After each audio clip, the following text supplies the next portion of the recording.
Today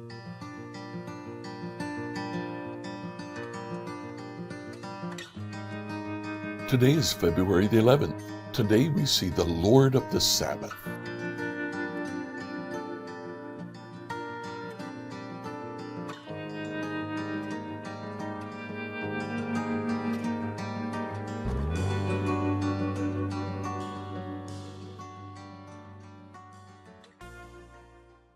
The Pharisees continue their attack on Jesus and his disciples, trying to drive a wedge between them. Let's read from the book of Mark, chapter 2, 23 to 28. One Sabbath he was going through the grain fields, and as they made their way, his disciples began to pluck heads of grain. The Pharisees said to him, "Look, why are they doing what's not lawful on the Sabbath?" He said to them, "Have you never read what David did when he and his companions were hungry and in need of food? How he entered the house of God when Abiathar was high priest and ate the bread of the presence, which is not lawful for any but the priests to eat. And he gave some to his companions." Then he said to them, "The Sabbath was made for humankind, not humankind for the Sabbath. So the Son of Man is Lord, even of the Sabbath." Now the Pharisees' attack is not so much that the disciples were breaking the Old Testament law. It's that they were breaking the Pharisees' interpretation of Old Testament law.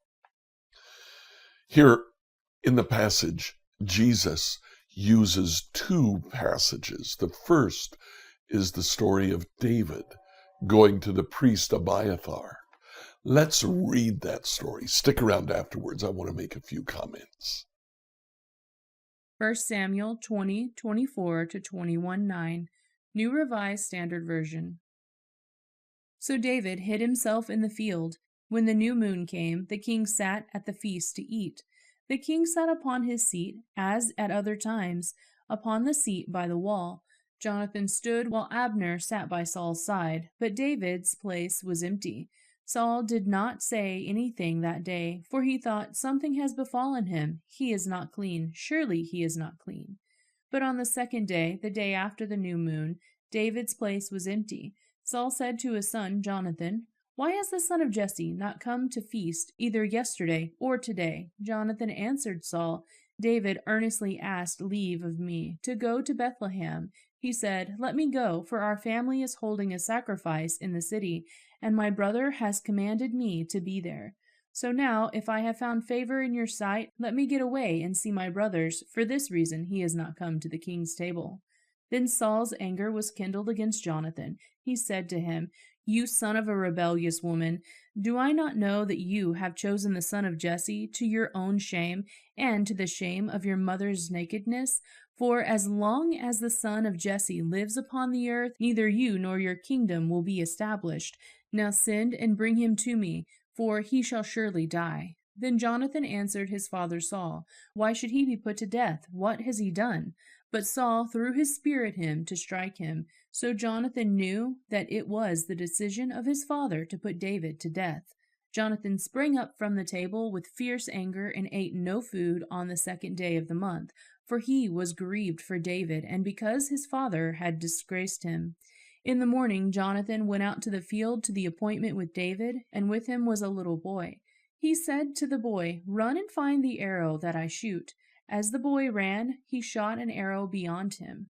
When the boy came to the place where Jonathan's arrow had fallen, Jonathan called after the boy and said, "Is the arrow not beyond you?" Jonathan called after the boy, "Hurry, be quick, do not linger." So Jonathan's boy gathered up the arrows and came to his master. But the boy knew nothing, only Jonathan and David knew the arrangement. Jonathan gave his weapons to the boy and said to him, "Go and carry them to the city." As soon as the boy had gone, David rose from beside the stone heap and prostrated himself with his face to the ground. He bowed 3 times, and they kissed each other and wept with each other. David wept the more.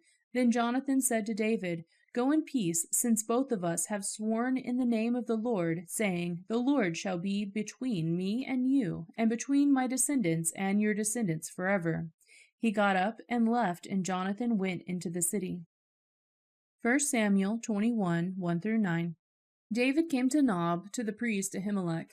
Ahimelech came trembling to meet David, and said to him, "Why are you alone, with no one with you?" David said to the priest Ahimelech, "The king has charged me with a matter, and said to me, 'No one must know anything of the matter about which I send you, and which I have charged you. I have made an appointment with the young men for such and such a place. Now then, what have you at your hand? Give me 5 loaves of bread, or whatever is there." The priest answered David, "I have no ordinary bread at hand, only holy bread, provided that the young men have kept themselves from women." David answered the priest, "Indeed, women have been kept from us as always when I go on an expedition. The vessels of the young men are holy even when it is a common journey. How much more today will their vessels be holy?" So the priest gave him the holy bread, for there was no bread there except the bread of presence, which is removed from before the Lord, to be replaced by hot bread on the day it is taken away. Now a certain man of the servants of Saul was there that day, detained before the Lord. His name was Doeg the Edomite, the chief of Saul's shepherds. David said to Ahimelech, "Is there no spear or sword here with you? I did not bring my sword or my weapons with me, because the king's business required haste." The priest said, "The sword of Goliath the Philistine, whom you killed in the valley of Elah, is here wrapped in cloth behind the ephod. If you will take that, take it, for there is none here except that one." David said, "There is none like it. Give it to me." So Jesus refers to what is ultimately an exception to Old Testament law. Even David did something which by the book was not lawful to do, but God blessed David. Then he talks about the second passage here. He talks about creation itself.